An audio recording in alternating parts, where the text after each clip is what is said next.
Okay, hi everybody. So today I am going to make a French chocolate cake, and I was going to go over the ingredients with you that I'm going to be using. And I sort of looked at multiple different French chocolate cake recipes, and I came up with this one as the simplest and best combination.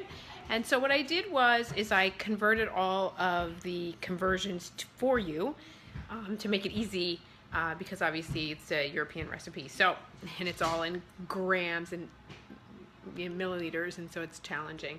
So I went ahead and did that for you. So, having said that, let me go ahead and get started showing you what we need. Okay, so you're going to need 7 ounces of dark chocolate.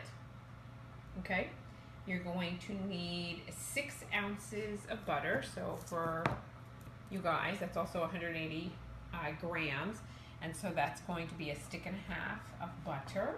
You're going to need 70 grams of sugar, or 2.5 ounces, and we're going to need 4 eggs and a tablespoon of flour.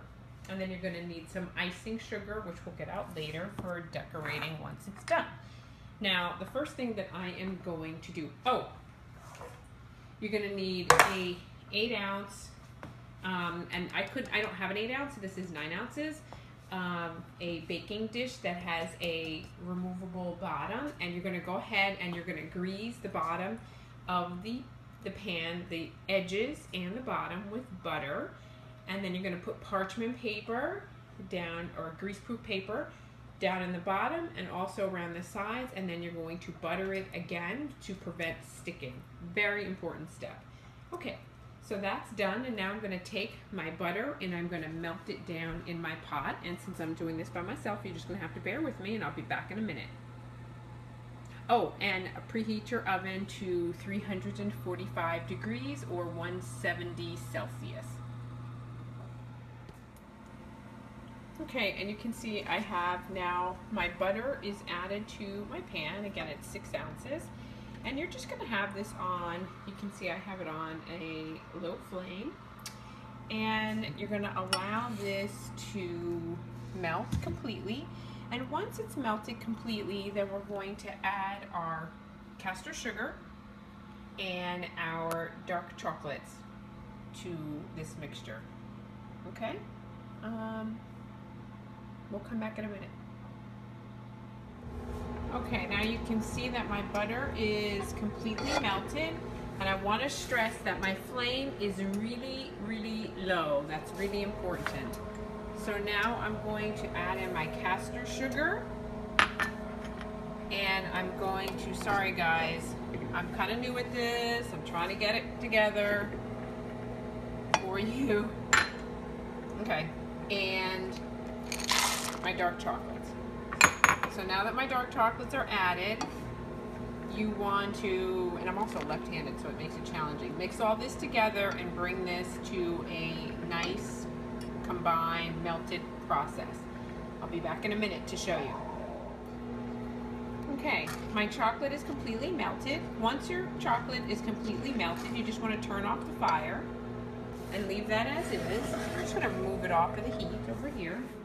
Now here I have prepared my tin, and I'm going to add boiling water because I want to put it in a water bath. I probably could have done a better job in getting out all the air bubbles, so I'm not going to worry about that too much, but my tin is here. Now I'm going to take my eggs, my 4 eggs, and I'm going to lightly beat them in a bowl. We'll be back in a minute.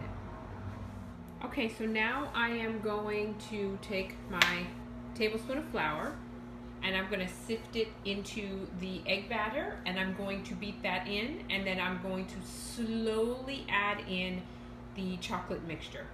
Okay? Okay, so you just make sure that the cake mix is really well mixed. It doesn't look very pretty, folks, but believe me, it's going to come out wonderfully. And then we're going to pour it into the cake tin here, okay? And I'm going to show you the final product of when it's in the cake tin.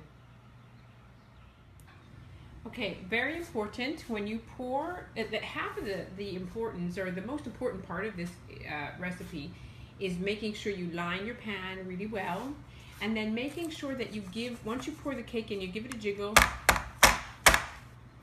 and you tap it to get out all the air bubbles, right? So that the cake will rise properly and evenly, okay? And so we've done that, and you see the cake is lovely, it's in here. And now we're gonna put it in its bath. I'm gonna go ahead and set it inside this aluminum tin. And the aluminum tin, you see I put it in its baking pan, because as I said, we're gonna put it in a water bath. But this aluminum foil is really just designed or there to help prevent any of the water that you're gonna pour in the bottom of this pan to seep inside your cake, okay? Now, what you want to do is, we've got it in there, we've got it ready. You're going to leave it to stand or leave it to rest for 10 minutes before you put it in the oven. So we're going to leave it for 10 minutes, and we're going to come back and we're going to do the final assembly, and we're going to put it in the oven. Okay, so now I've put the hot water about, I don't know, just to cover the bottom of the pan, hot water. And now I'm going to put it in my oven. My preheated oven, as I said, 345 degrees for 40 minutes. And in 40 minutes, I'll take it out and we will see what it looks like. So here's what the cake looks like when it comes out. You just want to check it in the center just to make sure it's soft, right? But it's done. It's been in for 40 minutes. And now we're going to leave it here to cool for 1 hour, okay? And then after it cools for 1 hour, you want to pop it out of the cake tin. So I'll be back after it's cooled down, and we'll take a look.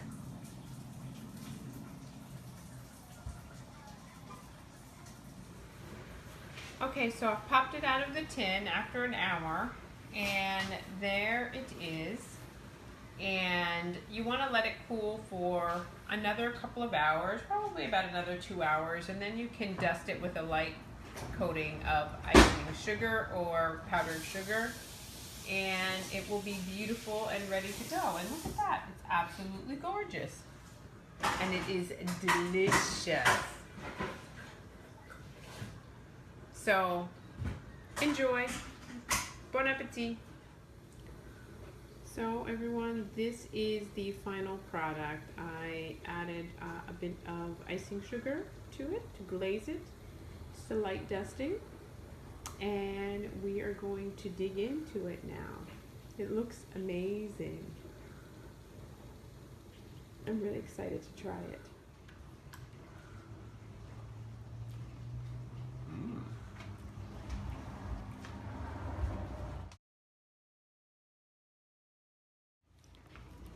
Pretty darn good.